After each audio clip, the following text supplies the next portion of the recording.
Gente querida, é um prazer estar direto e ao vivo com você aqui na Vem VTV e para tantos ambientes onde haja pessoas reunidas participando agora com a gente nesta hora ao vivo, neste dia de domingo à noite, às 20h09 do Distrito Federal em Brasília. Sei que tem milhares de pessoas nos vendo no Brasil agora, espalhadas pela terra em fusos horários diferentes, um outro tanto imenso. Eu quero, no entanto, que você aproveite essa oportunidade agora, quando a gente só está iniciando. E você, quem sabe, telefona, convida, manda mensagem de texto, WhatsApp aos seus amigos e convide como você possa para que eles estejam aqui com a gente agora na vemvtv.com.br. Gente querida, eu quero convidar você a abrir comigo a palavra, o Novo Testamento, uma carta escrita aos Hebreus, assim chamada Carta aos Hebreus. E quero ler com você no capítulo 7, do verso 26 até o capítulo 8, verso 2, que diz assim: com efeito nos convinha um sumo sacerdote, assim como Jesus, santo, inculpável, sem mácula, separado dos pecadores e feito mais alto do que os céus dos céus, que não tem necessidade, como os sumos sacerdotes humanos e terrenos, de oferecer todos os dias sacrifícios e renovação de sacrifícios, primeiro por seus próprios pecados e culpas, depois pelos pecados e culpas do povo. Jesus, no entanto, é diferente de tudo isto porque fez uma única vez um sacrifício definitivo e para todo sempre, quando se ofereceu a si mesmo na cruz. Porque a lei do Velho Testamento, lei de Moisés, a Torá, constituiu sumos sacerdotes a homens como eu, como você, sujeitos à fraqueza todo dia. Mas a palavra de Deus, a palavra da promessa, a palavra da misericórdia, a palavra do Evangelho, a palavra da fé, que veio depois da lei, constituiu Jesus, o unigênito, o Filho misterioso de Deus, perfeito para sempre, como único e definitivo sumo sacerdote entre Deus e os homens.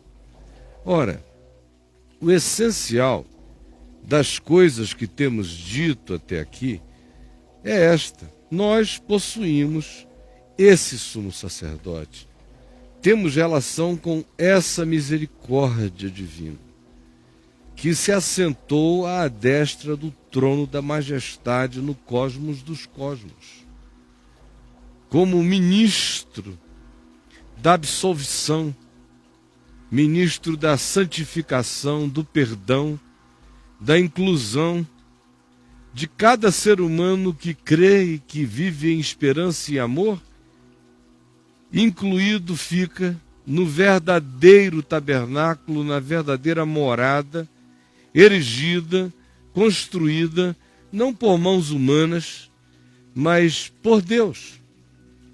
A morada sou eu, habitada por Ele, e a morada é Ele, na qual eu habitarei.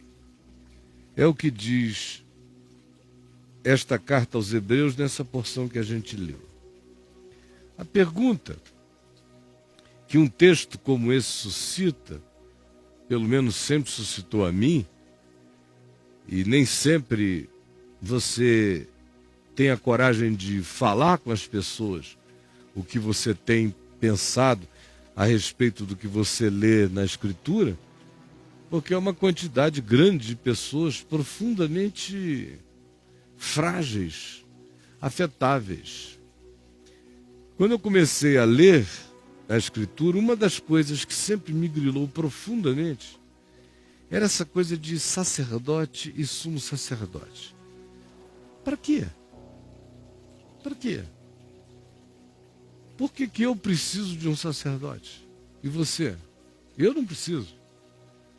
Olha em volta, todo homem é igual a mim, não consigo, minha mente não tem a capacidade de eleger um outro ser humano para ser o meu representante diante de Deus. Eu simplesmente não consigo nem conceber a loucura dessa ideia. E para mim sempre foi muito difícil entender a razão pela qual eu, você, qualquer um, precisaria de um sumo sacerdote. De um sumo sacerdote representando, mediando a mim ou a você, a qualquer ser humano, ao mundo inteiro, diante do Criador. Por quê? Para quê? Bom, aparentemente só criaria problemas. Porque o aparecimento desse representante genuíno, desse sumo sacerdote, teria que acontecer numa geografia, num dado momento da história, num certo espaço político geográfico, sob certas circunstâncias. Esse sumo sacerdote ter-se-ia que manifestar aos homens através de uma etnia, de uma nação, de um povo, de uma expressão de DNA, de cultura coletiva. Ou seja, esse sumo sacerdote nasceria sob as jurisdições da separação, da facção, das divisões, da inaceitabilidade para uma quantidade enorme de pessoas diferentes daquele ambiente aonde esse sumo sacerdote viesse a nascer. Uma transposição de percepção de significado de uma cultura para outra, de uma etnia para outra, de uma nação para outra, de uma geração para outra. Não é algo que acontece automaticamente. Então, por que Deus manifestaria aos homens um sumo sacerdote? Por que ele simplesmente, unilateralmente, sem precisar comunicar nada a nós, nem a coisa alguma, nem sinalizar, nem dar-se ao trabalho de produzir uma sinalização carregada de descontentamento por todos esses elementos variáveis e complexidades que eu acabei de apresentar superficialmente, e a elas agregue uma quantidade infinita de outras? Por quê? Que apesar disso ele achou vantagem. Por quê? Apresentaram um sumo sacerdote. Nesse caso, olha a complicação.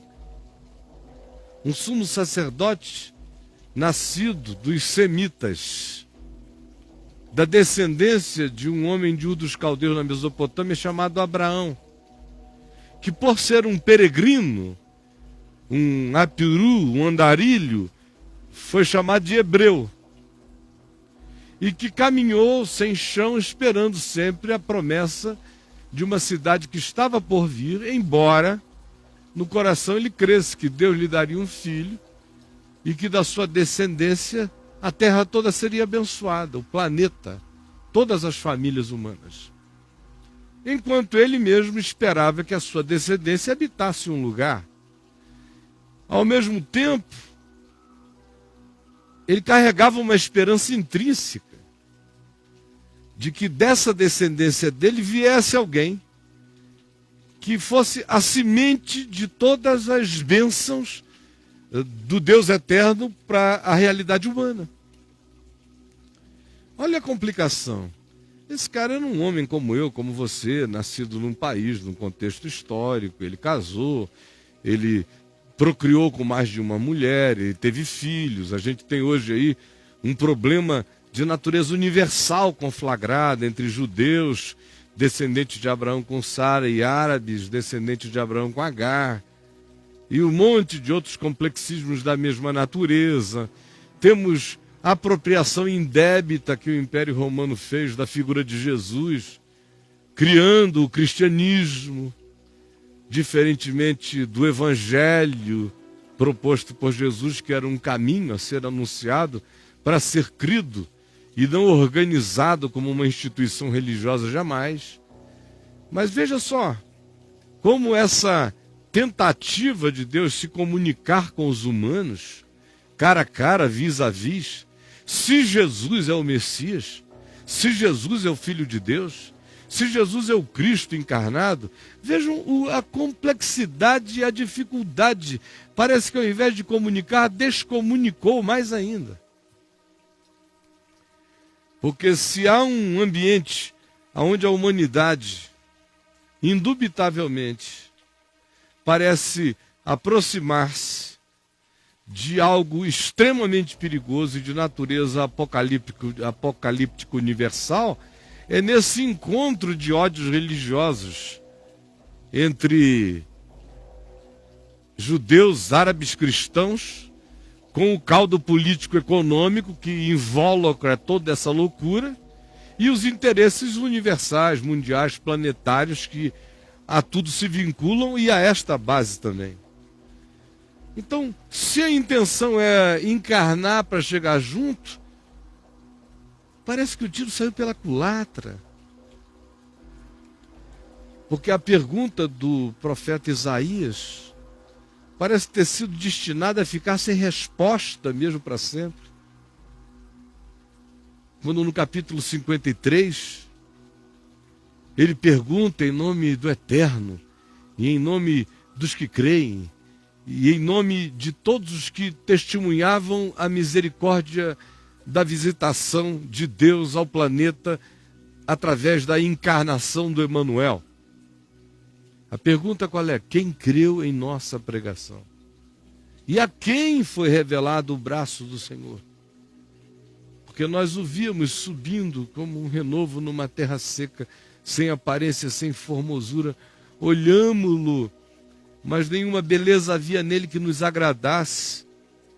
Ele era oprimido, rejeitado, abominável entre os homens, um homem de dores, que sabe o que é padecer, e como um de quem os homens escondem o rosto, todos nós olhamos para ele e dele não fizemos caso.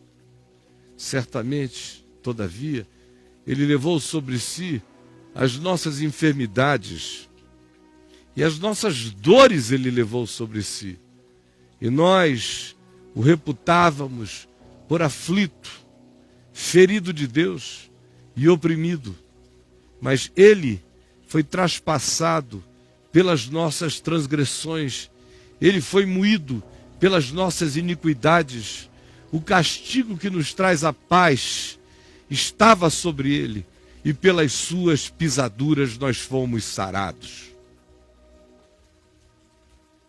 Eu criei.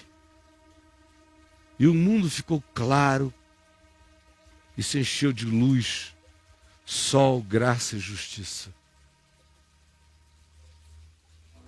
Alguns creram. Paulo diz, escrevendo em Romanos 9, 10, parece que essa é uma promessa que falhou. Ele diz não, porque eu criei. Se falhou no resto da terra, não falhou em mim, eu criei. Eu me uno a ele, digo, se falhou para a maioria da humanidade, não entendeu nada até hoje, eu todavia, graças a Deus, criei. Que Deus estava em Cristo reconciliando consigo o mundo e que me convinha ter um sumo sacerdote como esse. Me convinha. Santo, puro, inculpável, irrepreensível, separado da loucura e da insanidade humana pela sua sanidade absoluta. todavia misericordioso, e que foi ele mesmo tentado em todas as coisas à nossa semelhança, mas sem pecado. Por isso pode compadecer-se das minhas e das suas fraquezas. Mas a pergunta continua. Mas por quê? Para quê? Ele não podia só ter feito isso e não ter dito nada para os humanos? Paulo diz, em 2 Coríntios, no capítulo 3, que Deus estava em Cristo, reconciliando consigo o mundo, não imputando aos homens as suas transgressões. Mas por que a simbolização da cruz? Por que a encarnação? Por que Jesus, o sumo sacerdote apontado, indicado? Por que Deus precisa de um sumo sacerdote se Deus não tem religião? Se o Cristo de Deus, segundo a ordem de Melquisedeque, o sacerdote, o sumo sacerdote, não é segundo a ordem de nenhum judeu, nem da tribo de Levi, é segundo uma ordem transétnica, de um indivíduo que não tem pai, nem mãe, nem princípio de dias, nem fim de existência, chamado Melquisedeque. É a esse sumo sacerdote que não tem origem, nem princípio, nem fim, que a Escritura associa a Jesus. Mas eu continuo perguntando, por quê? Para quê? É legal, é bonito, tem a sua aplicação simbológica, arquetípica, extraordinária, mas valeu a pena a comunicação? Quando a gente considera toda essa descomunicação histórica, quando a gente considera o equívoco das percepções acerca de Jesus, quando a gente vê que os judeus o rejeitaram, os cristãos o deformaram, e os islâmicos o odiaram porque o veem como o Cristo deformado dos cristãos, ou o Cristo de supremacias, ou o Deus de supremacias afirmadas em Abraão, Abraão vinculado a Sara apenas. Valeu a pena? Vale a pena numa época como essa, em que a Europa está toda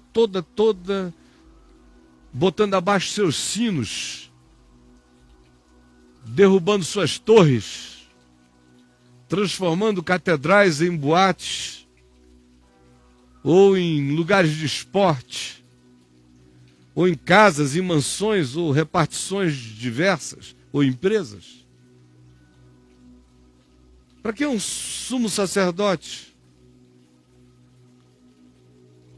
Quando outra parte do mundo se serve da ideia de sacerdotalidade para oprimir pessoas, para criar religiões, para criar doutrinas, para criar pacotões, para instituir e constituir gurus, santarrões, entes que vão ficando cada vez mais poderosos e controladores dos homens. Para quê? Valeu a pena? Bom, eu comecei a me perguntar isso há 40 anos atrás, 41. Era um dos meus conflitos juvenis na fé. Para quê? Eu me sinto encantado, eu pensava. Me toca. Como diz Carl Jung, não existe nenhuma simbologia mais penetrante, nenhuma arquetipia universalmente mais perfurante do que a cruz. Sim, mas isso sou eu, é minha percepção e a maioria da humanidade. Para quem a cruz no máximo é um crucifixo, ou é uma relíquia, ou um pedaço de pau. O evangelho desapareceu e o cristianismo tomou conta. Valeu a pena? Fato, gente. O fato é um. Eu creio, eu sei. E eu estou fazendo aqui apenas uma comparação histórica.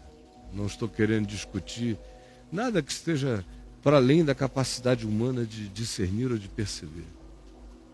Limitado ao olhar do imediato, eu lhe digo o seguinte: decida se valeu a pena ou não valeu a pena, olhando todos os países, nações, culturas e seres humanos do planeta Terra na história. Nesses 120 mil anos de registro civilizatório de parco, há de 12 mil anos para cá, quando começou a ficar sofisticado. E veja se você não encontra uma única coisa em comum. Uma única coisa em comum em todas essas culturas humanas. É um dado antropológico inquestionável. O homem, do mais primitivo ao Homo sapiens sapiens tecnológicos pós-moderno, em qualquer lugar da Terra, em qualquer cultura, durante todo o processo civilizatório, fez fogos, ateou fogo em sacrifícios, ofereceu sacrifícios às suas divindades, sacrifícios de sangue, às vezes de sangue humano, a maioria das vezes de sangue de animais diversos e variados, às vezes sangues de virgens, ou do guerreiro mais poderoso da tribo, ou do grupo, ou dos machos nascidos numa dada estação, para placar divindades. E os que não derramavam sangue, semelhantemente a Caim, ofereciam frutas, flores, produtos da terra, da sua produção cultural. Havia culturas que ofereciam ouro, prata, pedras preciosas, incensos, cheiros, oferendas diversas. Outras desenvolveram liturgias, ritos, mecânicas, tudo visando produzir a conexão. Por quê? Porque há um dado universal, factual, inafastável. Todo ser humano se sente culpado. Todo ser humano não só se sente, se sabe estranhamente culpado, endividado. Aí você diz, bom, mas isso tem a ver com civilização judaico-cristã? Não, meu amigo, eu estou falando de planeta Terra, a história da civilização humana. Milhares e milhares de anos antes de haver qualquer civilização chamada judaico-cristã, a culpa existia. Nas cavernas a culpa existia. Nas palhoças, nas choupanas, nas grutas, a culpa existia. E a vontade, a necessidade de aplacamento estava presente. Antes de os deuses quererem se tornar astronautas entre nós, a culpa estava presente. Latente, angustiante, universal. Manifesta de modos diferentes, mas uma culpa incessante. Quando a gente olha para a perspectiva global, você vê esse elemento comum na linearidade do processo civilizatório dos humanos. Quando você olha à volta, hoje, na contemporaneidade, você vê a mesma coisa. Das religiões budistas sem sangue, e de flores, e de oferendas, e de sinos, e de correntes de orações, mas as oferendas, os sacrifícios, a estética do agrado, o desejo de fazer o que quer e quem quer que seja a divindade voltar-se, ou de modo compassivo ou de modo aceitador, acolhedor, inclusivo, em relação ao ente que se apresenta. Há outros lugares aonde já não são feitos mais sacrifícios de sangue, como os judeus fizeram, e com ele todos os povos da antiguidade à volta deles, a maior parte dos povos assim procederam. Mas os judeus, que são os representantes universais mais clássicos da oferenda de sangue, pararam de fazer essa oferenda depois que o templo de Herodes o Grande foi destruído pelos romanos no ano 70 da nossa era. Pararam. Aí o que eles passaram a fazer? Outras formas de sacrifício, mas fazem. O culto virou um sacrifício. As orações, as leituras, o decorar da Torá, o recitar, são elementos sacrificiais de troca. Protestantismo, que diz que crê que Deus estava em Cristo reconciliando consigo o mundo. Sim, mas nem tanto. Prova disso é que na maior parte do mundo o culto cristão é chamado de serviço. Serviço, sacrifício, sacro ofício. É o ofício sacro, sacerdotal, sagrado, mostrando que essa coisa continua viva. E uma pessoa que deixa de ir a um lugar onde isso é praticado, com cânticos, com hinos, onde esse sacrifício desensanguentado na prática e ensanguentado no discurso é praticado, pessoas que não vão a lugares assim se sentem endividadas e culpadas, o que mostra que o culto serve como elemento sacrificial de aplacamento dessa culpa latente, até entre os que acham que têm consciência patente do significado de que o Cordeiro de Deus é Jesus e que ele tira o pecado do mundo. Ora, é para todo lado. O lado secularizado do ocidente da terra vai a terapeutas de linhas diversas. Alguns vão para fazer uma transferência psicológica para a herança, para a cultura, para o pai, para a mãe, para o avô, ou simplesmente sob o pretexto de aprender, de entender o que foi que houve, para diminuir, para desaplacar o peso da aflição neurótica, culposa que as pessoas carregam.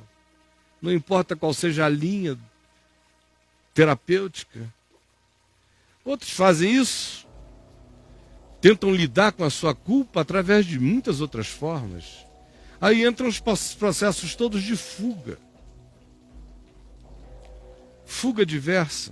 Tem gente que diz, bom, eu não creio em Deus, eu não creio em nada, mas não sabe explicar por que sente uma culpa latente em relação a algo inexplicável, que a pessoa prefere transformar em associação a uma ONG, apoio a uma causa nobre, que ele não sabe nem explicar por que é nobre, nem por que existe conceito de nobreza, se não existe Deus, nenhum absoluto de amor no universo. Então, ele não pode nem explicar, mas ele faz para diminuir. Ele salva o rato, salva o gato, salva o cachorro, salva a baleia, para diminuir algo, para trazer uma expressão que se esconde atrás de discursos de naturezas diversas, mas carrega psicologicamente o elemento latente da necessidade de absolvição. Absolvição. Eu poderia ficar falando dias sobre os processos de transferência dessa culpa e o latejamento dela. Mas por que eu estou dizendo isso? Porque eu levantei uma pergunta. Qual foi a pergunta? Valeu a pena Deus se encarnar, dizer acerca de Jesus o nome do eterno entre os homens? Ele salvará o povo dos seus pecados. É Jesus. Valeu a pena a mensagem da cruz? Loucura para gregos, escândalo para judeus. Valeu a pena o processo histórico de toda essa confusão de uma comunicação que não se explica, nem para os que dizem que creem. Valeu a pena? Ora,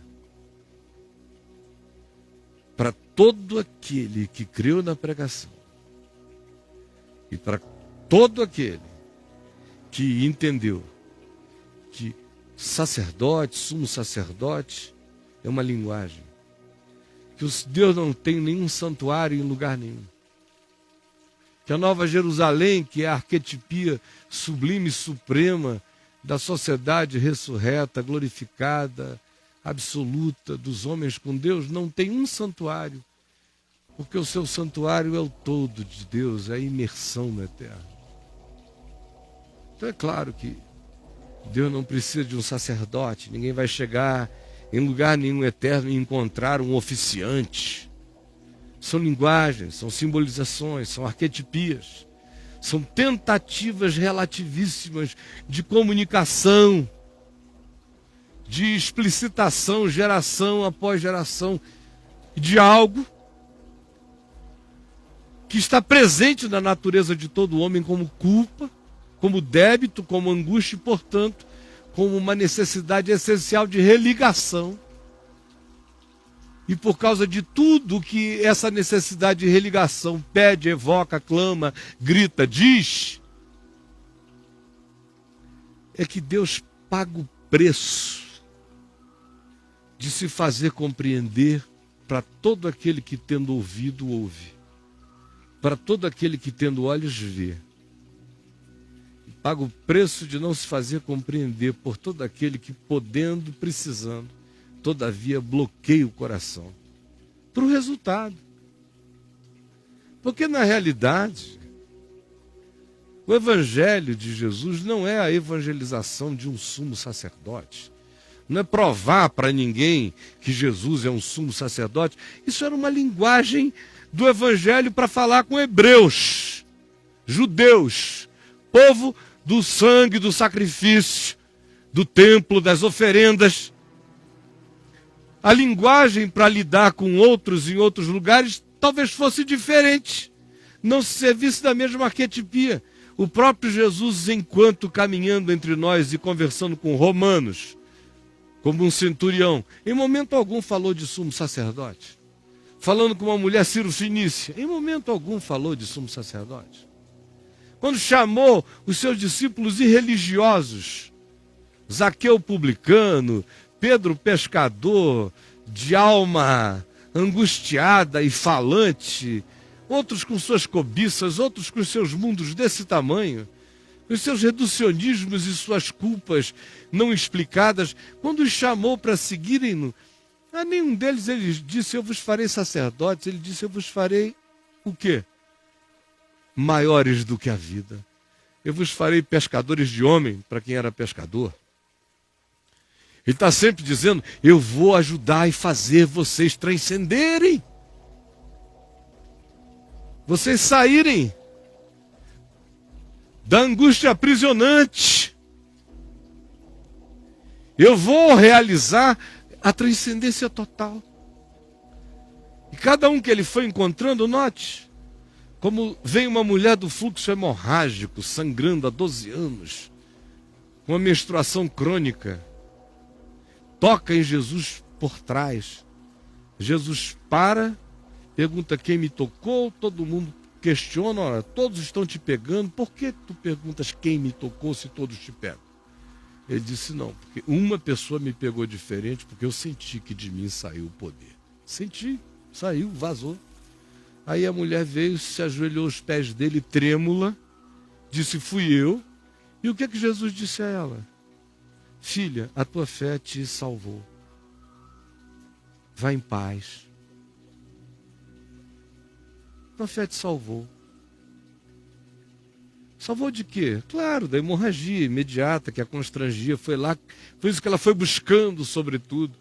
Mas encontrou mais do que foi buscando. Todo mundo foi buscando algo e chegou a ele e encontrou mais do que foi buscando. Cada um vem de algum lugar, na direção dele, e encontra infinitamente mais do que tudo que vinha pensando ou buscando. Sempre foi assim. Mas a linguagem,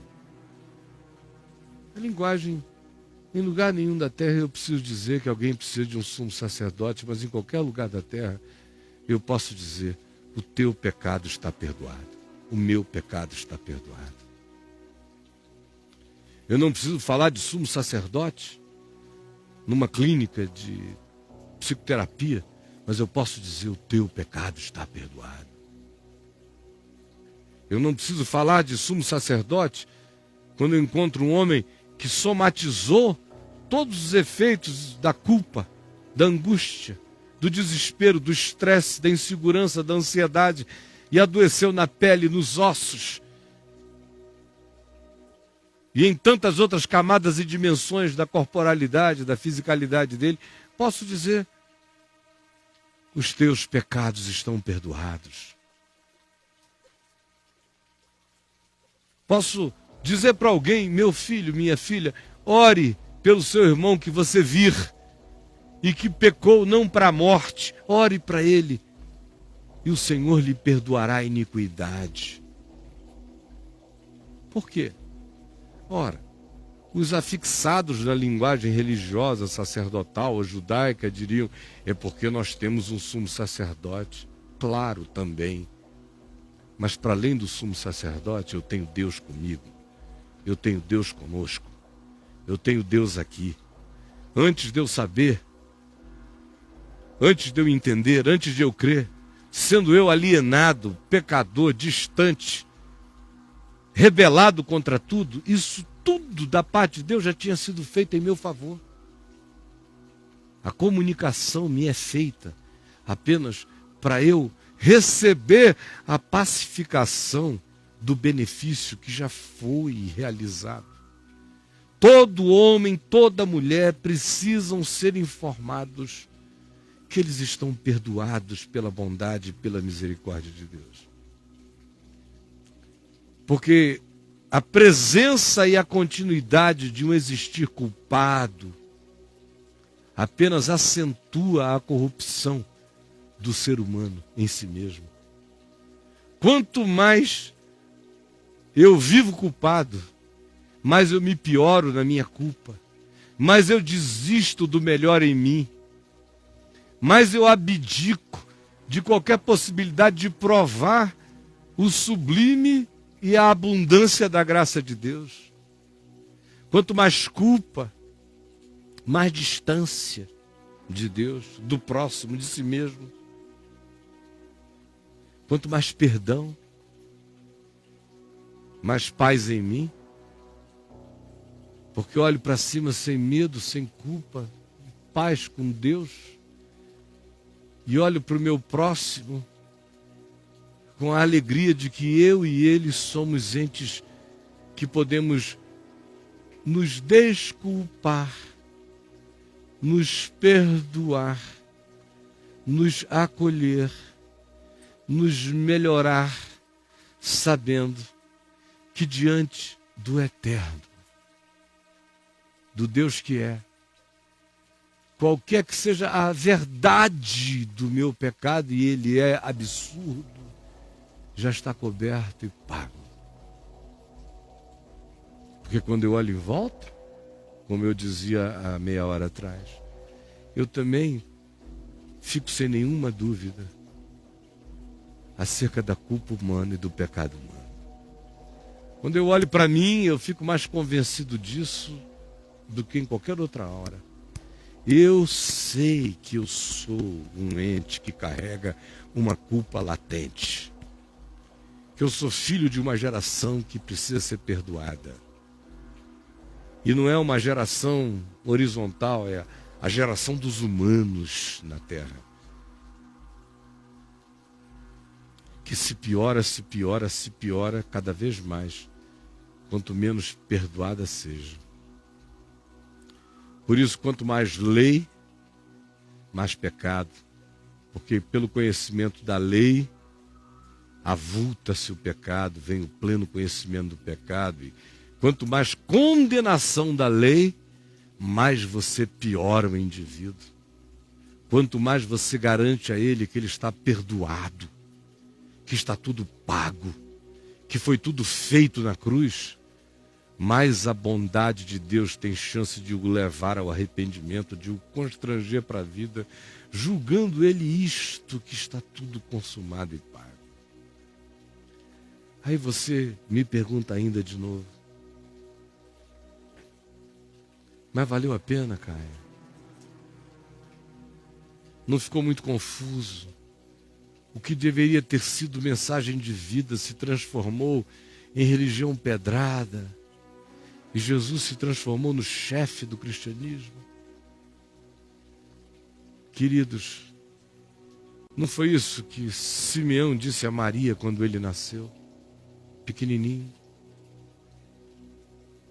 Simeão disse a Maria: este menino, porque nasce entre os humanos, nasce no chão de uma geografia política, étnica, cultural, religiosa, porque ele é distinto e diferente de tudo e de todos, porque ele é o único ser não culpado de toda essa criação de entes conscientes no planeta. Ele se encarnou conosco, se fez um conosco e provou, viveu e expandiu aos limites do absoluto a consciência de amor, de tal modo que a gente olha para Jesus e nele a gente vê o lado divino do homem, o lado humano de Deus. A gente olha para Jesus e vê a vocação divina do homem e a gente vê a paixão humana de Deus. Simeão disse a Maria: este menino, Maria, por causa do que o cerca e por causa de quem ele é, está destinado para ser objeto de contradição. Contradição. Dirão coisas distintas e diferentes dele. Contradição. Jesus não se encarnou em momento algum com a esperança da universalização da sua compreensão. A unilateralidade da decisão de se encarnar e de viver como Deus entre os homens transcendia a perspectiva de mercado, de aprovação e de compreensão majoritária. Ele sabia que vinha para o que era seu e os seus não receberiam. Ele sabia que o perdão dos pecados aconteceria, mas a maioria não creria na pregação e continuaria ou a viver culpada, ou angustiada, ou neurótica, ou desesperada, ou com medo da morte, ou aflita, ou fazendo sacrifícios, ou oferecendo barganhas eterna e perpetuamente, inquietas, endividadas, porque não creem na pregação, não creem no braço revelado de Deus, não creem que Ele mesmo levou sobre si as nossas iniquidades e as iniquidades de nós todos. Que ele foi oprimido e humilhado, mas não abriu a sua boca, e como cordeiro mudo foi levado ao matadouro, porque ao Senhor agradou moê-lo, fazendo-o enfermar, porque ele deu a sua vida como oferta na história, como comunicação do que já estava feito desde antes da criação de qualquer coisa, como expressão, como verbalização, como anúncio, como boa nova, como grito, como encarnação da fala eterna de Deus. E bem-aventurado é aquele que não encontrar neste amor motivo de tropeço. Bem-aventurado é aquele que não transformar essa graça na pequenez de uma religião minimizante e de nenhuma delas. Bem-aventurado é aquele que apenas se abrir e disser: no princípio era o Verbo, e o Verbo estava com Deus, e o Verbo estava com Deus, e o Verbo era Deus.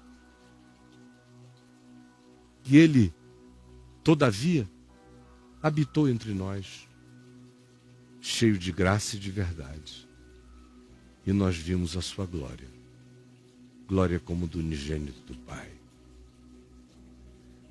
A linguagem do sacerdote, ou não, usada aqui em Hebreus, não é absoluta em lugar nenhum. O que é absoluto é um fato só: os seus pecados estão perdoados. Filho, filha, os teus pecados estão perdoados. Os meus pecados estão perdoados. Porque fiel é a palavra e digna de toda aceitação, que Cristo Jesus veio ao mundo morrer pelos pecadores, dos quais eu sou o principal. Quando essa convicção entra em mim, de que eu estou perdoado, começa a surgir o desabrochar do meu melhoramento humano, em todos os níveis. Porque é milagrosa, estranho e paradoxalmente, da suspensão da sentença que eu carrego latente na minha alma, que emerge o novo homem, a nova criatura, que vai se refazendo dia a dia, segundo Deus, numa consciência aperfeiçoada em Cristo, sem culpa, porque sabe que está tudo feito. O resto é trabalho de Deus na minha consciência, me garantindo que eu já estou finalizado em Cristo e dizendo: entrega-te, descansa e deixa que o meu espírito consume na paz, na crescência da paz, do perdão e da misericórdia e da certeza da tua inclusão no meu amor absoluto. Deixa que meu espírito opere a transformação que só se realiza com a suspensão da culpa, com a convicção de que Cristo morreu pelos nossos pecados, ressuscitou para nossa justificação. Justificados, pois, mediante a fé, nós temos paz com Deus, por meio do nosso Senhor Jesus Cristo. Eu disse essas coisas, já estou falando há 48 minutos aqui, porque eu desejo de coração que você agora, aí onde você está, em qualquer lugar que você esteja me vendo, você olhe para dentro de si e diga: Jesus, os meus pecados estão perdoados. Eu sei que os meus pecados estão perdoados. Todas as linguagens, a do sacerdote, a do sangue, a do pão, a da água, a do vinho, a da comida, a do pai, a da mãe que aconchega, todas as linguagens, todas as formas de comunicação, todos os estribuchamentos de comunicação que Deus, de muitos modos, de muitas formas, durante todo o tempo, tenta trazer a nós, se consumou no Filho, a quem Ele constituiu herdeiro de todas as coisas para os nossos sentidos, que é também para nós a expressão exata do ser de Deus. Porque olhando para Ele,